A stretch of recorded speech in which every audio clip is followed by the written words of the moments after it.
大家下午好，今天是5月12号。今天下午我们这个视频主要先聊一聊港股，港股当中的锦鑫升值，这也是之前粉丝留言比较关注的一只股票。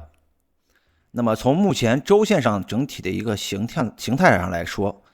前期的下跌五浪已经走完了，当前是处于一个筑底的阶段，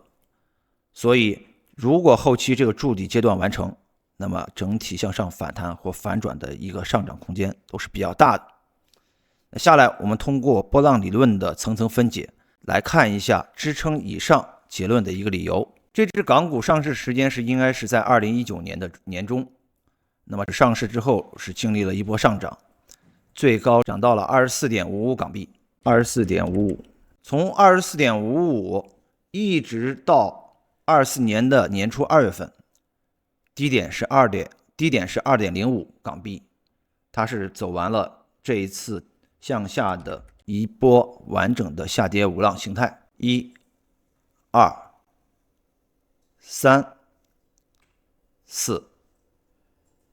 5，这里面有几个细节我们可以去复盘一下，就是在这个下跌三浪当中，我们可以看到当中又是出现了一个31、32、33、34、35当中也是出现了一个五波，351、352、353、354、355，说明整体的三浪的运行是非常符合波浪形态的一个结构的。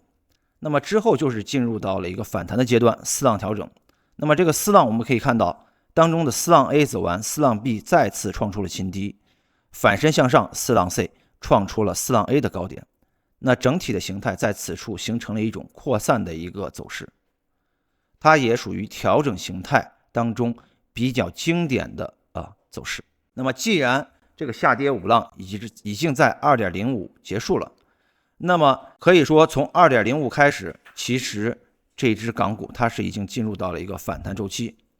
那么目前我们来看，反弹的第一阶段应该是已经完成了，整体的反弹第一阶段它是走完了一个三波形态，无论这个三波形态完成它是 A 也好还是 A、B、A、C， 但是这里我们整体都是看作它是一个 A 浪完成。那么其实目前就是处在这个 B 浪当中，这个 B 浪有几种运行的一个方式。第一种运行方式就是一波流的一个走势，直接一波下跌结束了。这里如果是 B 浪的低点的话，那么当前其实是已经进入到 C 浪上行或反弹的一个二次筑底的一个阶段，它可能运行的轨迹是这样子 ：CA、C1、C2 或者是 CB， 向上还有一个 CC 或者 C3。如果它会发展成五波结构的话，那就是有一个 C4 C5， 这是一个两种的一个调整形态，在局部的一个分歧，但是整体都是往上看的。这是目前的第一种预期，这是 C 浪，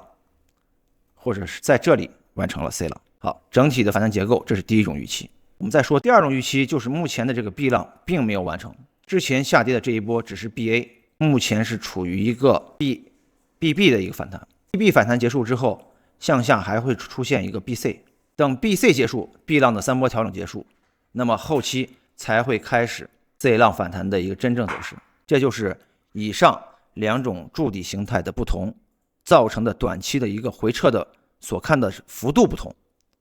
一个比较深，一个比较浅。那么我们再切换到天图看一下，如果按照第二种预期来说的话，那这近期的走势可能还是说要回到 2.40 港币这个低点附近，大致的支撑区域应该是在 2.50 到 2.40 港币，这是第一种预判的结果。下方的支撑 2.50 到 2.40， 从这个位置才会启动，这是第二种预期。如果是第一种预期，那么目前来说的话，它不会调整的那么深，之前的低点 2.80 到 2.65 就是它的一个回撤的一个极限。所以目前从周线上也好，或者从日线上来也好，它的下方其实存在两个支撑区域 2.80 到 2.65 2.50 到 2.40， 只要以上两个区域它出现了比较清晰或者是明显的一个日线级别底分型或者十字星，那么其实我们就可以开始尝试布局这个周线级别的一个反弹走势。因此这也就是我开场所说的比较看好它后期整体的一个走势的一个原因，因为下方两个支撑带它其实距离的是非常接近的。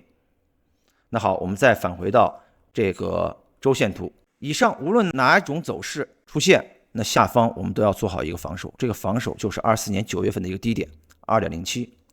这个低点不能被跌破，因为它一旦跌破，